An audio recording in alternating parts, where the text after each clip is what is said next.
Alhamdulillah. Assalamualaikum warahmatullahi wabarakatuh para penonton. Marilah kita bermuhasabah di malam hari ini dengan dalam rancangan Waalaikumsalam yang biasanya kita jumpa Jumaat, Sabtu dan Ahad jam 11 malam, dan insya-Allah kita bertemu lagi pada malam ini para penonton. Dan malam ini tajuknya cukup tertarik dan menarik, iaitu tunjukkan nikmat kurniaannya. Bagaimana tunjukkan nikmat kurniaannya? Allah berikan kepada kita nikmat, maka kita gunakan nikmat itu. Kita beli, kita beri, kita bagi. Dan bila orang kata, wah segaknya, wah besarnya rumah. Hadza min fadli Rabbi. InsyaAllah kita akan bersama dengan Al-Fadhil Ustaz Muhammad Azli Abdullah Al-Hafiz, pengurusi Musal Ar-Radah. Assalamualaikum Ustaz. Assalamualaikum. Wah Ustaz pakai kereta besar nampak sekarang Ustaz. Tak ada besar macam tu je. Sederhana. Okey, jadi Ustaz, jadi untuk memudahkan malam ini kan, bila kita ceritakan kadang-kadang kan, orang sebelah tu dah tukar kereta baru. Hadza min fadli Rabbi. Itu bahagian dia. Allah beri nikmat kepada dia. Insya-Allah semoga dia menggunakan dengan sebaiknya insya-Allah. Dan para penonton, sepotong hadis yang membawa maksud daripada Abdullah ibnu Amru ibnu Shu'aib radhiyallahu an, Rasulullah sallallahu alaihi wasallam bersabda, sesungguhnya Allah menyukai kesan nikmat kurniaannya dilihat ada pada hambanya. Allahu akbar. Hadis riwayat Tirmizi. Jadi Ustaz, salah satu bentuk syukur adalah kita menzahirkan nikmat Allah bagi. Allah bagi kita macam-macam ni, rezeki berkepuk-kepuk, maka kita berilah untuk menyenangkan ahli keluarga. Betul. Allah bagi kita kepada kita ilmu, maka kita zahirkan, kita ajar balik orang. Jadi Ustaz, bagaimana antara lainnya ialah kita ni perlu ada sifat kita nak membeli, nak cantik-cantik, nak bersih-bersih. Bukanlah zuhur sampai baju tu koyak-koyak rabak. Silakan Ustaz. Bismillahirrahmanirrahim. Assalamualaikum warahmatullahi wabarakatuh. Terima kasih Amy. Alhamdulillah. Hadis malam ni hadis yang sangat baik untuk kita kongsi. Hadis daripada Abdullah bin Amru dalam Sunan At-Tirmizi. Hadisnya hasan sahih. Yang mana minta maaf bukan hasan sahih, hadis hasan. Yang mana Abdullah bin Amru menyebut bahawa Rasulullah SAW bersabda, innallaha yuhibba an yara athara ni'matihi ala 'abdihi. Kata Rasulullah, sesungguhnya Allah sangat suka untuk melihat kesan nikmat yang Allah beri pada hamba-Nya. Apa nikmat antara yang Allah kurnia pada kita ialah satunya rupa cantik, apa lagi? Pasangan cantik, duit banyak, apa lagi? Tanahnya luas, kereta yang besar tadi kan. Itu semuanya adalah nikmat yang Allah beri pada kita. Tetapi Allah kurniakan nikmat pada kita, Allah suka sangat. Kalau bila Allah kurnia sesuatu, kita balas dengan menunjukkan kesan daripada rezeki itu. Macam kita lah. Kalau ni sekadar contoh, kerana Allah laisa kamitslihi syai', Allah tidak sama dengan makhluk. Kalau manusia pun, kalau kita kata contohnya, kalau sesuatu yang Amy beri pada saya, benda tu berharga contohnya, ataupun mungkin benda taklah mahal mana tapi sangat bernilai bagi pemberi. Nak beri ni, saya nak bagi juga ni pada dia ni. Saya ambil. Jadi kalau saya ambil, kalau contoh minyak wangi orang bagi, saya ambil, saya pakai. Suka. Saya mesti suka. Sukanya Ustaz pakai. Suka yang bagi Ustaz kasut, Ustaz pakai kasut ni kan. Jadi biasanya kita kalau beri seseorang, orang pakai, kita suka. Kalau lah contohnya, bila orang beri pada kita minyak wangi, minyak wangi apa dia murah ni. Apa perasaan manusia tu? Tentu sekali kawan kita akan rasa kecewa, sedih. Allah tidak begitu. Allah tidak sama dengan makhluk. Tetapi Allah ada satu sifat suka sangat yang apabila Allah memberi kepada kita, kita balas dengan menunjukkan kesan nikmatnya. Maknanya apa? Ada duit, jangan simpan saja, beli pakaian yang cantik untuk kita pakai. Kan kita selalu dengar Nabi ni dalam satu hadis dalam kitab Syama'il Muhammadiyah, yang mana sahabat nampak satu malam Rasulullah memakai hullatun hamra, satu persiapan pakai warna merah pada waktu malam. Dan kata sahabat, aku lihat Rasulullah, aku tengok bulan mengambang macam itu. Aku tengok Rasulullah, aku tengok bulan. Aku tengok Rasulullah, tengok bulan. Sungguh Rasulullah jauh lebih cantik daripada bulan purnama tu. Maknanya Rasulullah punya pakaian, kalau kita kata apa, memang kalau pun pakaian itu tidak baru, tapi pakaiannya kemas dan cantik, dan suka sangat sahabat-sahabat tengok. Jadi kita ni, jangan kita lupa, walaupun zuhud itu adalah kehendak agama kita, tapi tidak bermaksud zuhud kita pakai pakaian kotor. Kita pakai pakaian compang-camping, koyak rabak. Kita tunjukkan kesan daripada nikmat Allah beri pada kita dengan syukur sikit.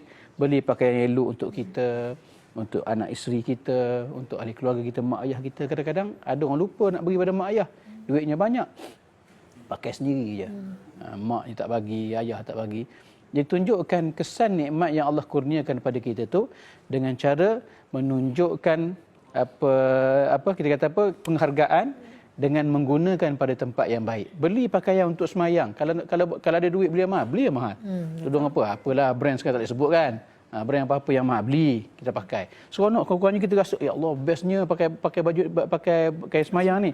Mayang pula apa rasa lain macam rasa seronok. Biar kita tunjukkan. Melainkan kalau kita tak ada duit.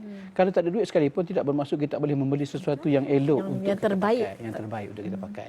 Allahu Akbar. Ustaz, adakah contoh para sahabat yang betul-betul menjaga imej, menjaga kebersihan walaupun bukanlah bermewah-mewahan, tapi maknanya nikmat yang Allah berikan itu dizahirkan dengan baik. Betul. Dan juga tenang.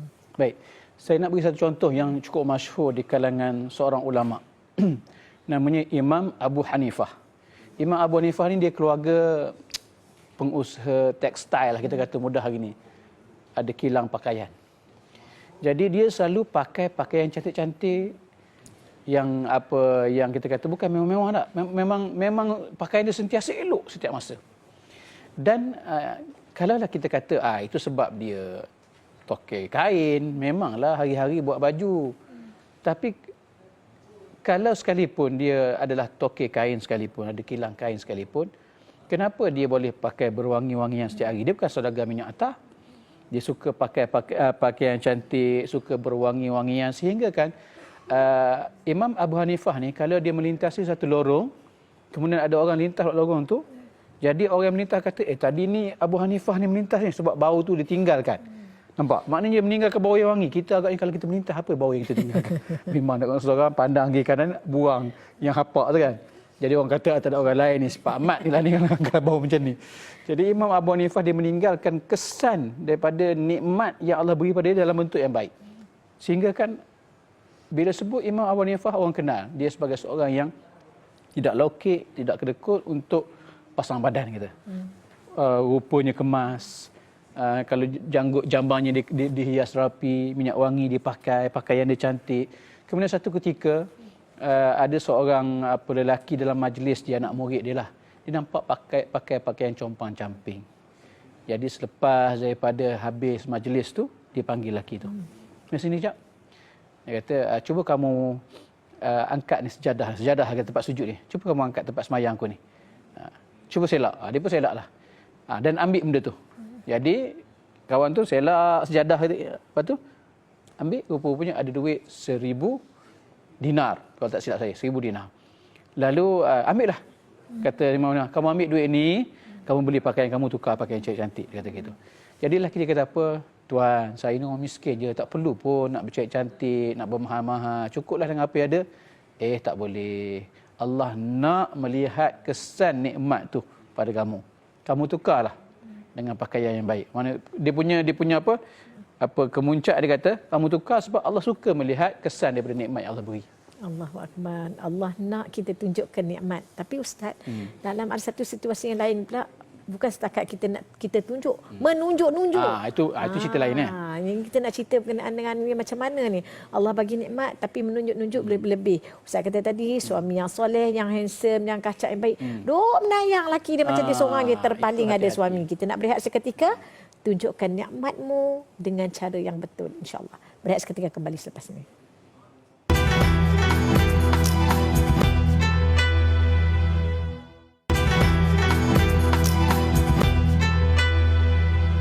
Para penonton, tunjukkan nikmat kurniaannya. Allah berikan kepada kita nikmat, kita gunakan dengan sebaiknya, kita tunjukkan in a good way. Tapi Ustaz dalam situasi yang lain dia tunjuk, tapi menunjuk-nunjuk.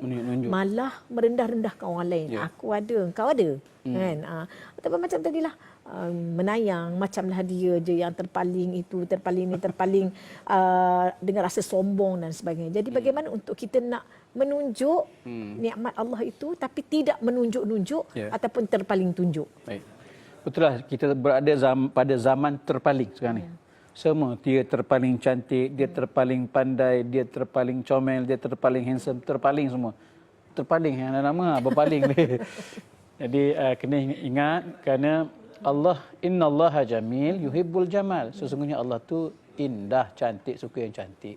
Tetapi tidak bermaksud Allah suka kita menunjukkan kecantikan kita ataupun menunjuk-nunjuk. Istilah mudahnya. Sebab apa? Memang dalam Quran sebut wa amma bi ni'mati rabbika fahaddis. Adapun dengan nikmat Tuhan beri pada kamu, kamu tunjuk.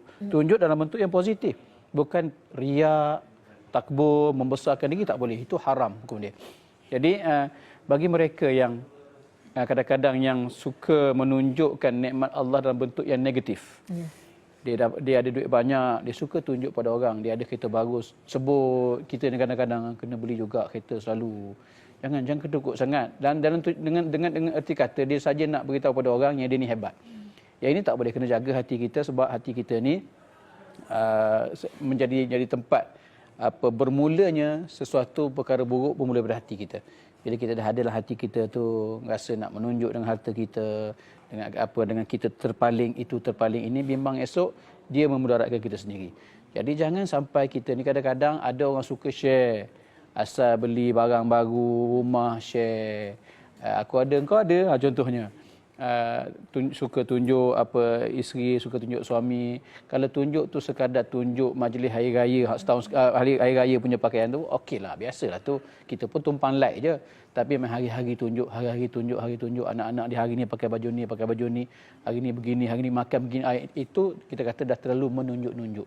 Tidakkah menunjuk-nunjuk itu perbuatan yang riak dan boleh jadi juga sum'ah. Dia akan datang perasaan ujub, rasa bangga pada diri sendiri. Ini perbuatan-perbuatan yang kita kata yang kena kita elakkan, perkara-perkara yang keji yang kita kena elakkan. Jadi kalau yang sebaiknya kita ni kita dengan nikmat Allah ni kita menunjukkan nikmat itu dengan seadanya, kita gunakan dengan sebaiknya, bukan dengan niat nak tunjuk pada orang lain yang kita ni ada, engkau tak ada. Ataupun aku ni kaya, engkau miskin. Aku ni keluarga hebat, engkau keluarga apa. Jadi tak boleh macam tu. Tapi kalau sekadar nak menunjuk, bukan nak menunjuk, malah kita menunjukkan nikmat itu dalam bentuk yang positif. Kita pakai dengan niat supaya orang lain tengok, walaupun kita ni ustaz-ustaz, tak lekeh juga pakai. Bukan ustaz ni pakai baju koyak, bukan Zuk mana pakai baju koyak. Dan kita ni, kalau kita bukan bermaksud kita tak boleh tukar kereta baru, boleh tukar. Tapi kenapa kita tukar? Kita sebut bukan sebab nak pakai kereta besar, tapi perlukan kereta yang elok. Kan antara Nabi sebut antara perkara yang menyeronokkan itu ialah antaranya ialah ada kenderaan yang memudahkan perjalanan kita. Jadi jangan kita sekali-kali ada nikmat pada kita itu kita tunjukkan dalam bentuk yang negatif, yang kita pun sedia maklum negatif tu macam mana. Kita tahu kalau orang tanya kenapa engkau cakap benda ni, kita tahulah hati tak, sebenarnya aku nak tunjuk pada engkau je dalam hati tu. Jadi kita tahu, boleh bezakan sebenarnya yang mana yang positif, yang mana negatif. Jadi elakkan daripada menunjukkan nikmat Allah dalam bentuk yang negatif tadi. Allahu Akbar. Dan bila kata menunjukkan nikmat kurniaan Allah itu, sepatutnya jika kita ni orang yang Allah berikan ilmu yang tinggi, kita berikan, kita ajar orang, kita jadi tenaga pengajar contohnya. Jika kita orang yang ada satu sosok yang orang gemari, maka kita jadikan kita ni sebagai orang influencer yang menarik orang kepada kebaikan. Tapi bagaimana untuk kita nak mengawal diri kita? Kita nak tunjukkan nikmat kurniaan Allah ini, tapi takut-takut terpesong. Kita mula-mula nak ajar orang buat baik, lepas tu lama dah jadi ikut lain pula. Kita mula-mula kita nak tunjukkanlah nikmat Allah dan sebagainya. Takut-takut kita menjadi berpaling daripada nikmat Allah itu. Pernah ingat satu lagu Indonesia, jagalah hati, tangan macam tu. Penting sangat jaga hati kita masing-masing. Kita kadang-kadang buat baik itu, kadang-kadang ada satu ketika tu ataupun tengah-tengah kita buat terdetik satu niat jahat. Elok panjang dah perjalanan kita buat baik. Tiba-tiba ada satu ketika ada rasa pula nak tunjuk pada orang gini yang mana negatif lah. Jadi hati-hati dengan perasaan ni. Bila kita ada terdetik perasaan yang tidak elok dalam setiap perilaku kita, jangan lupa satu je. Ingat pada Allah. Astaghfirullahalazim, tak boleh. Mana istighfar tu adalah satu kaedah untuk turn back kita punya kelakuan kita yang tak baik itu. Kita ingat Allah, ya Allah ampunkanlah dosa aku, ya Allah tadi elok dah niat hari ni datang nak mengajar, tiba-tiba rasa macam nak menunjuk pula. Jadi Allah betulkanlah niat aku. Jadi memang kita manusia kita, sebab syaitan ni sentiasa ada bersama kita ni. Duk tengok, Amy ni betul ke ni? Tak apa, kita try sikit, bisik-bisik. Mi, tadi kau bagus cakap. Mesti orang suka pada kau kan. Jadi begitu, mula dah, apa kata orang, dah menunjuk yang kita ni pandai dan sebagainya. Jadi, macam saya jugalah. Oh, pandai bercakap ya. Tak apa, kita bisik sikit. Ustaz, bagus tu point tu. Ustaz memang bagus lah, bla bla bla bla. Kita pun dah rasa, macam bagus. Jadi hati-hati bila kita rasa macam ada sesuatu yang kita buat tu nak tunjuk pada orang kehebatan kita dan sebagainya, cepat-cepat astaghfirullahalazim. Jadi pada penonton, dan sebenarnya ada ayat yang Ustaz ajar kepada kita tadi, antara satu tips lah, jangan perasan macam bagus. Bila kita ada bisikan-bisikan tu, kau tu Ustaz macam bagus. Jadi jangan kita rasa kita ni macam bagus. InsyaAllah kita jaga hati. Kita nak berehat seketika, kembali selepas ini dengan tunjukkan nikmat kurniaannya. InsyaAllah.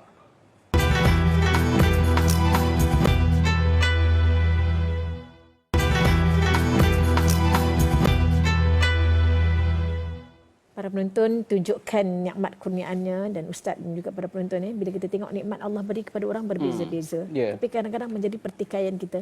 Kenapa ya Allah engkau tidak berikan nikmat kepadaku seperti mana engkau berikan nikmat kepada orang itu? Jadi bagaimana untuk aku tunjukkan, bagaimana untuk aku persembahkan kembali nikmat yang kau berikan pada tara ni je. Jadi ini kadang-kadang kita letak syukur tu belakang. Allah dah bagi nikmat tu barangkali mungkin berbeza, tapi itu memang sesuai untuk kita.